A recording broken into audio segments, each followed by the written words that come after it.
All right, ladies and gentlemen, we're heading to game one between BCQT and Live Zerg. Let's go ahead and check it out as we enter our first Terran vs Zerg of the Clan War. Exactly, we have BCQT at the bottom left of the map of Daybreak. He's starting the blue color, the Terran player for Team Empire, and his opponent starting at the top right in purple is none other than Rox.Kis, Live Zerg. So we have a matchup that, well, let's just put it out there. These two have faced each other a couple of times already, and so far Live Zerg was not able to decide a single best of 3 in his favor. That's obviously something that he wants to change today, and let's see if he's able to kill BCQT in this opening match between Empire and Rox.Kis. Yeah, BCQT definitely a monster. One of the people I think that don't deserve enough credit, and it's such a shame because BCQT is a really strong player, but he's overshadowed by other players in his team. That's the biggest problem. I think on other teams, I don't want to mention any in particular, but on other teams, if he went over to them, he would get like the majority of the spotlight. But you know, when you have teammates like Happy, like Cass, it's very, very hard to shine through, just because those two players are such accomplished competitors that you know, it's just hard to keep up with them. But I know BCQT has won a ton of stuff in terms of smaller tournaments, but he has yet to break out with a huge tournament win. That's actually really true, and a couple of months ago I've been casting so many weekly tournaments, and BCQT was always one of the participants, and I casted a ton of his games, and he was decent, but he wasn't really great.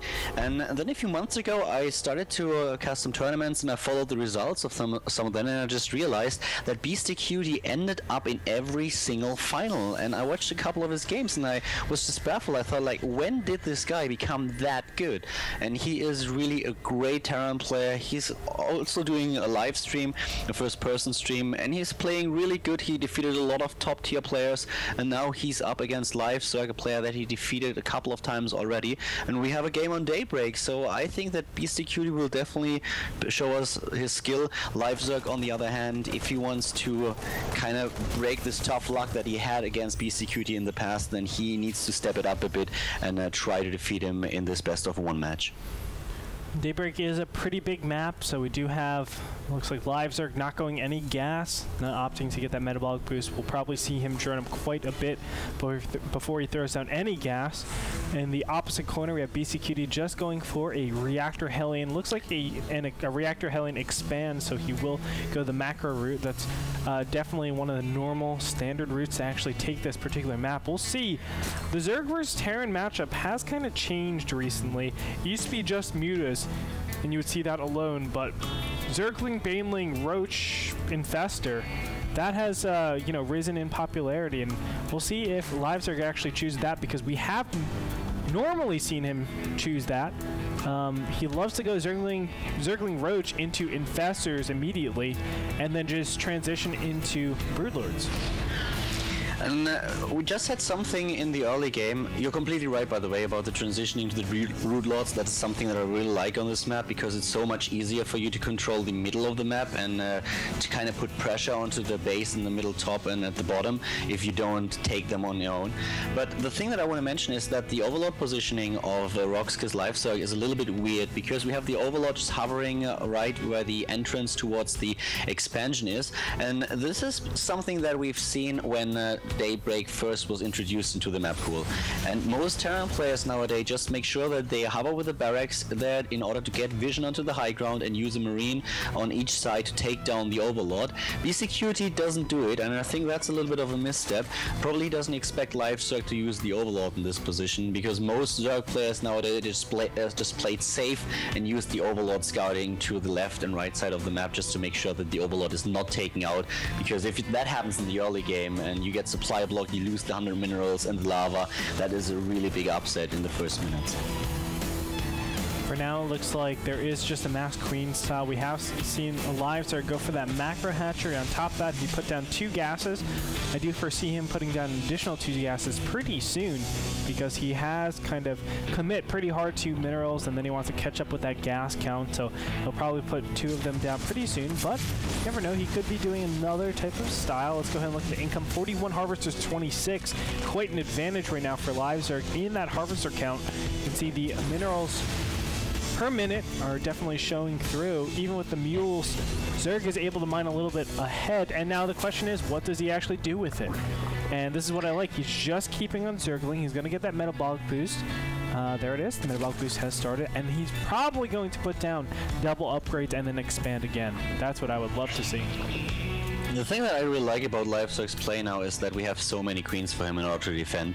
What's a little bit weird though is how many corners BCQD is cutting right now. He started with the expansion, transitioned into Reactor Factory Hellions, and we have him with the 3rd base, and at the same time he only relied on 2 Marines and his 4 Hellions that are now pressuring the Zerg player a bit, and started his tech. He's going straight for Cloaked Banshees, so this is really, really weird. He didn't have any units whatsoever. If Livezerg would have tried some kind of Baneling Roach attack, or even just like 7 to 9 Roaches, BCQD would have been in so much trouble. So a very risky build that pays off because Livezerg himself is just playing very passive. Yeah, the only reason why I would say that Zerg and Baneling might not be able to work is because the Hellion count is pretty high. He's all the way up at 6, so he's well defended against that. And if you want to think of the metagame on this particular map, roaches aren't really that great because the travel time is pretty far, so you will normally be able to see roaches coming. So I do agree right now with what BCQD is doing. Yes, it is kind of, you know, unsafe against that type of Banshee play, but the probability of the Banshee coming is, or excuse me, not Banshee, of that roach play. He's kind of unsafe against that roach play, but the probability of that roach play coming is very small. So if you assume that the roaches aren't coming, this Banshee is actually really good, and I agree with that choice actually.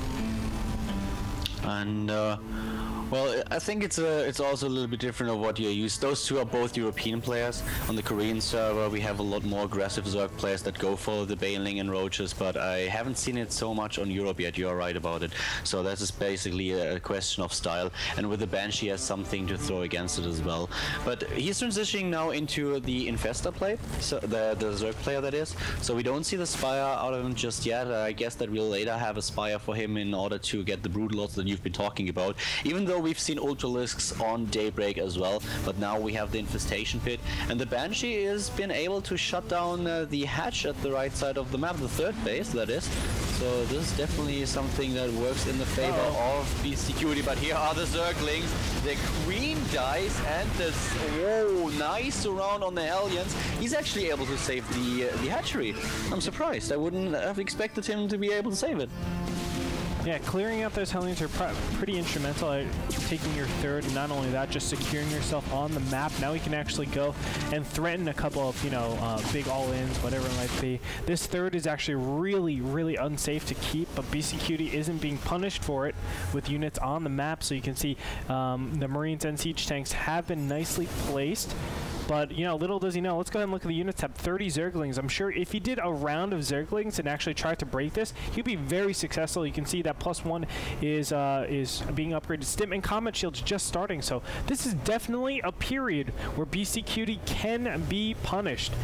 But of course, Livezerg doesn't actually know that's happening, and he won't utilize this advantage. So kind of unfortunate for him, but this is just the little things where BCQD tries to just edge out a little bit on his opponent, tries to take that little advantage, and it's starting to pay off just with the misinformation of the Banshee and the denial, I guess, of intelligence for, you know, for his future.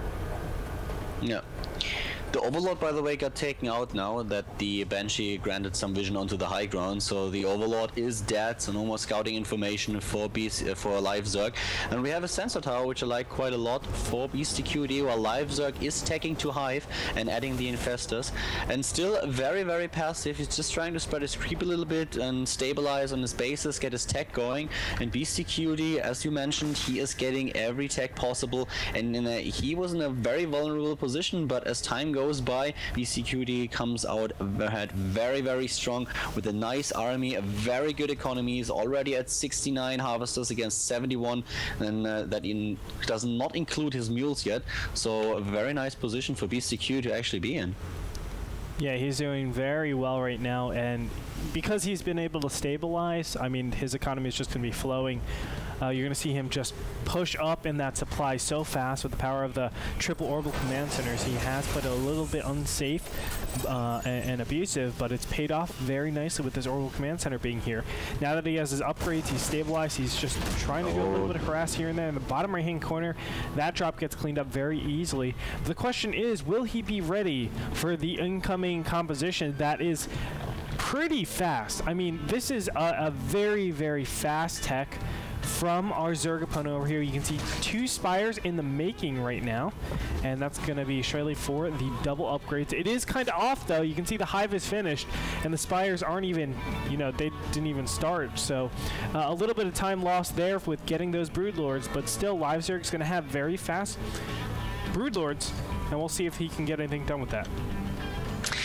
Yeah, the timing is off indeed. He will take quite a while before he can complete not only the Spires, but the Greater Spire at that. So that is a problem that Live Zerg has to face now. His attacks could have been much more efficient. Now we have a little bit of a drop, and Harris at the bottom right once again. The drop gets cleared, and the Banshee is also being killed, though this time there's no damage done. Live Zerg is on 4 bases, on 5 bases actually, against 4. Both players a little bit like going for some kind of 15 minutes no rush game. Very, very passive. We have a couple of ghosts being built. The Greater Spire is now in production. More and more upgrades for both of them. +2/+2 for BCQD. Everything that you can wish for right now. And they are nearing 200 supply, and I think then we'll definitely see a couple of engagements. And the thing that I'm a little bit surprised about as well is that the creep spread of Live Zerg is completely uncontested. It's something normally we see denied for quite a long time, all throughout that early game and mid game stage. Now, a lot of people would say that this position actually favors Zerg because... Oh, hold that thought, Reaper. We have a couple of drops in the main base. One queen dies, but now the Zerglings finally arrive in time, so he can defend against the drop. And I like Live Zerg's decision to not only build Spore Crawlers, but also Spine Crawlers in the main base and at his expansions in order to defend against drop play. I really love this decision. He has so many minerals, he can definitely afford it, and we've seen already a lot of players dying to drop play, so getting all these Spine Crawlers and Spore Crawlers will definitely pay off in the long run. Yeah, I agree. Having that static defense allows you to move a little bit more freely with your army. That way, you know, just 10 supply won't be forcing your whole army to move across the map and really allocate your Zerglings or whatever it might be, your infestors, to clean up a drop. That's one of the most powerful things about drops, is that when you're up against someone that does go infestor, it forces infestors to go that way. And when you know infestors are over there, it strengthens, let's say, you know, multi-pronged harass or some sort of push. So that's definitely a big problem, but I don't think we're going to be seeing that this time around. You know, I talked to a lot of Terrans about this, and I think a lot of Terrans do agree that this position actually favors Zerg when there aren't any engagements for a long time, because that allows the Zerg to get a lot more gas into their army composition, whereas Terran wants to kind of whittle that down and trade minerals for gas, i.e. minerals or the Marines for gas units, whether it be Banelings, whether it be infestors, things like that. And because BCQD hasn't been able to do that, he might be facing a little bit of a tough road ahead of him, since Live Zerg, not only will he have a really strong army, but he'll be able to remax pretty easily once he gets that gas count up nice and high. He definitely will.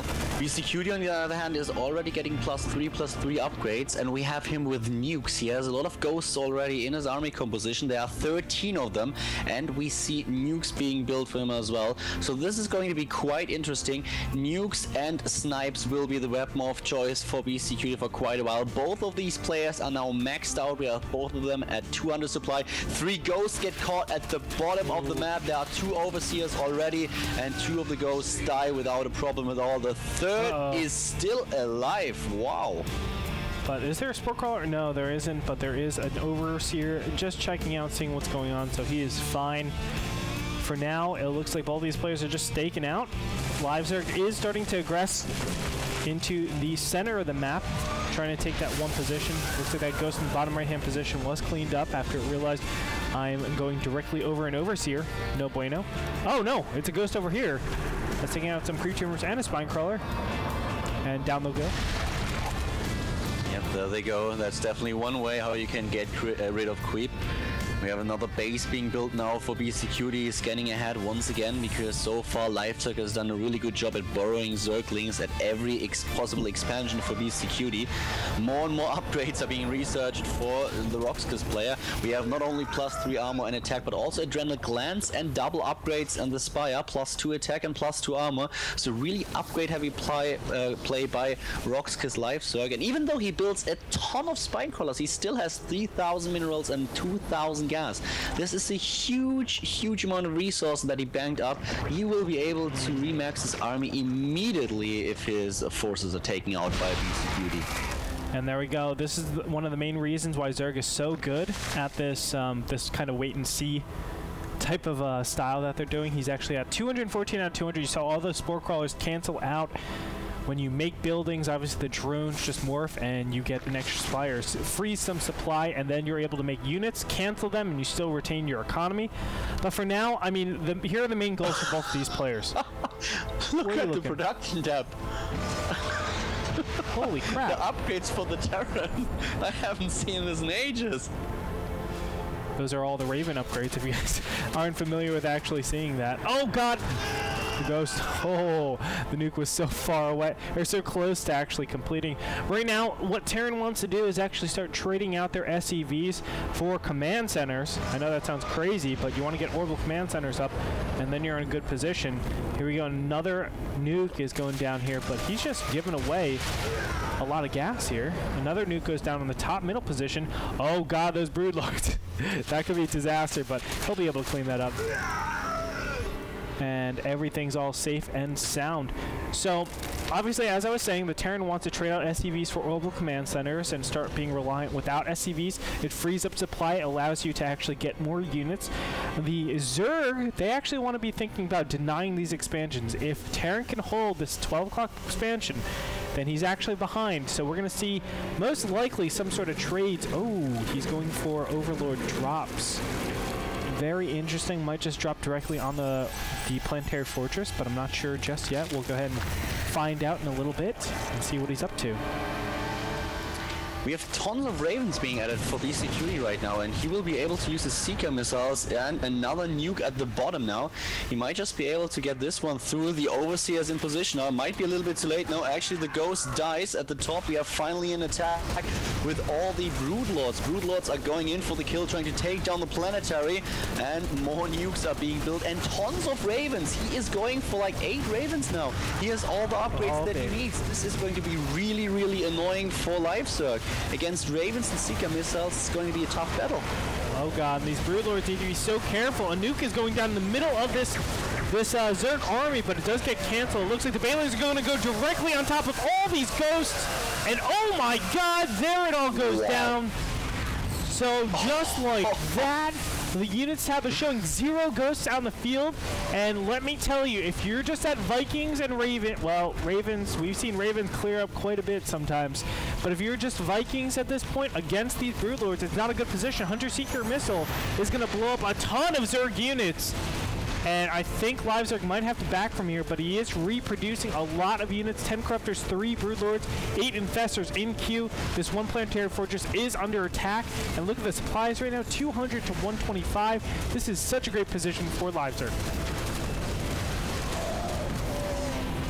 It looks like Khaldor unfortunately disconnected for a little bit, but we'll have him back, I'm sure, shortly. Looks like Hunter-Seeker missiles will yet again go down here.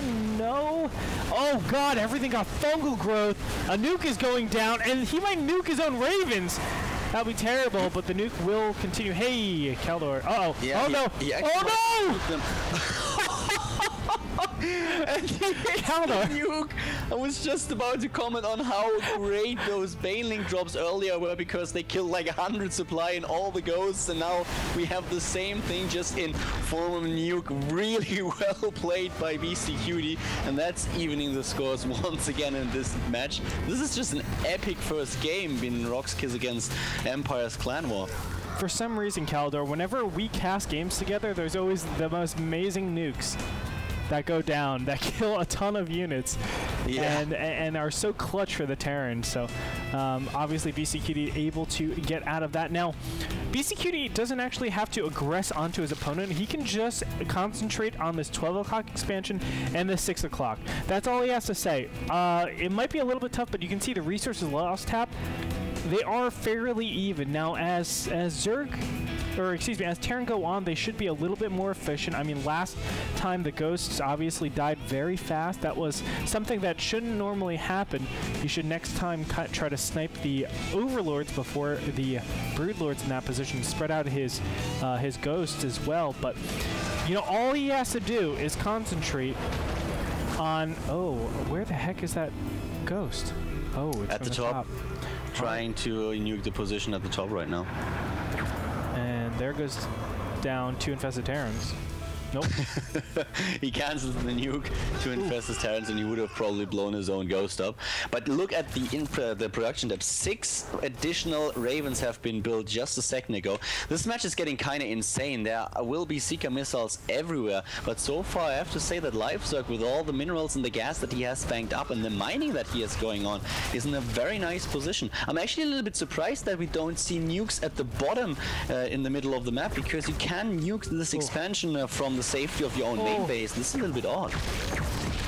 And a couple of really great EMPs go off, and you can see those infestors are not looking too good. Here we go yet again. Queens this time being brought in here.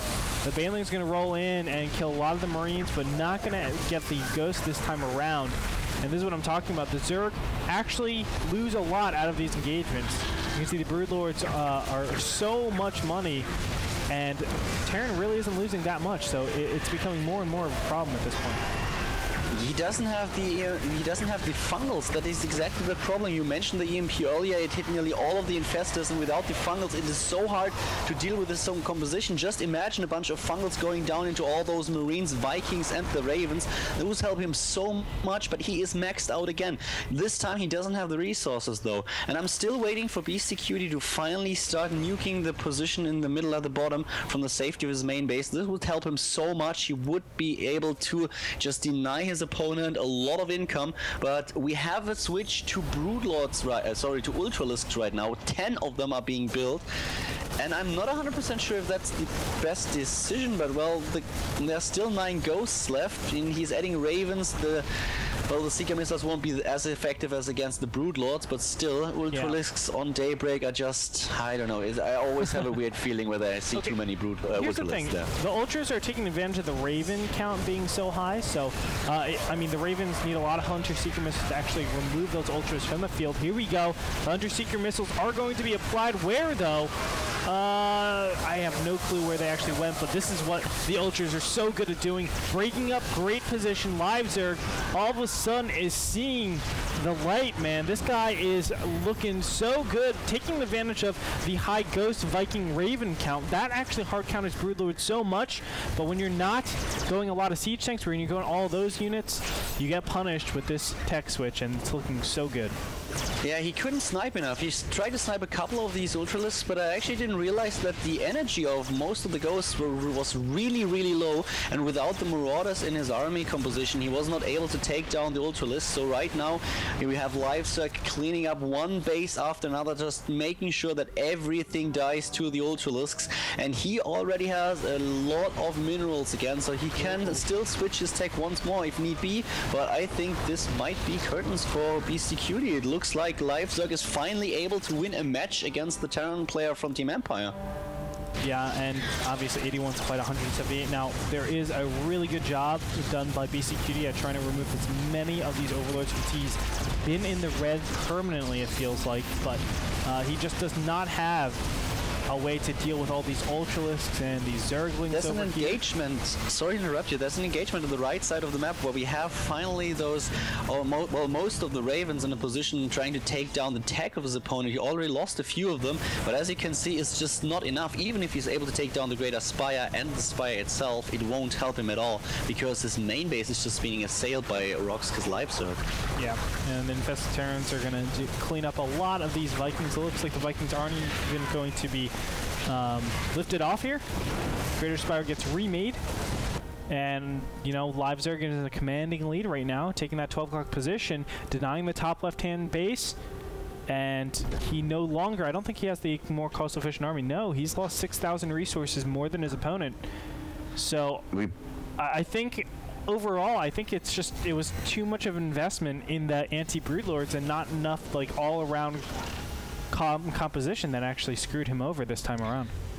Yeah, I think BCQD made a couple of mistakes, but the Live Zerg played it really, really well, and now the Terran player has no income whatsoever. He's down to 67 supply against 200. Live Zerg is maxed out once again. He's expanding all over the place, making sure that he has the economy, and there's the GG.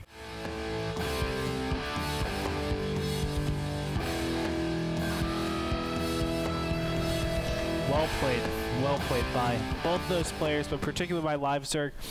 BCQD, he had the right idea. If his opponent kept on Broodlords, I think Ravens are fantastic. But if you switch over to Ultras, and you're on Viking, Raven, Mass Ghost, and you don't really have the gas, number one, or the supply to deal with those Ultras. You need a lot of Marauders, you need Marines, of course, but you also need siege tanks and Thors, things like this. And he obviously didn't have the material needed to actually deal with that Zerg army, and he just got overwhelmed by that tech switch. Yeah, I mentioned it in the game already, and the one thing that I just really can't explain is why BCQD didn't nuke this one position, because you can't really defend against the nukes in the bottom middle of the map, and this is a whole base that he could have shut down. He could have shut down the mining from an entire base, and he didn't do it, so this is a huge blunder by BCQD in my opinion. He had the nukes, he had the ghosts, all he had to do was try to position one in his main base, nuke his opponent. There were only Zerglings in order to defend, and the one thing that kept Live Zerg in this game was his huge amount of minerals and gas, and without this base it would have been a lot harder to come back into the match after all those engagements where he lost a lot of his army. Yeah. Okay, so BCQD had a very easy role, I think, as you were saying before. The other way he could have played it, instead of trying to take his own expansion at the 12 o'clock and even up the expansion like that, just deny 12 and 6. That would have been a perfect way. Well, what BCQD wanted to do was try to take the 12 o'clock expansion, and obviously he ran into a ton of troubles because every time he pushed out to that place, he was kind of out of position. The Ghosts would be caught off guard. The Banelings would hit really well, and you saw continued bad engagements the whole time. If he actually focused on the 6 o'clock with his siege tanks, with his ghosts, with his marines, everything, his ravens, his vikings, etc., I think it would have been a lot better, because as you said, whether it be nuke, whether it be all of his units, if you can deny both those expansions, you're still on the same number of expansions. So it's basically doing the same plan that you had thought up before with having equal expansions, but instead of 2 bases being taken by each of us, it's 2 bases that won't be taken by any of us. So that's definitely a way that he could have played the map out, but you know, you can definitely see that the way he played it hurt him at the end, and Live Zerg played a brilliant game. I have to give props to him because he was awesome. Yeah, he played very, very well, and he deserved to win this game. I mean, let's face it. This is the first win for Rox.Kis in this clan war, in this team battle, and rightly so. So Live Zerg did an awesome job, and in this game, he was just the better player. Definitely. So we're going to go into Game 2, ladies and gentlemen. So Rox.Kis versus Empire in the NASTL. Don't go away.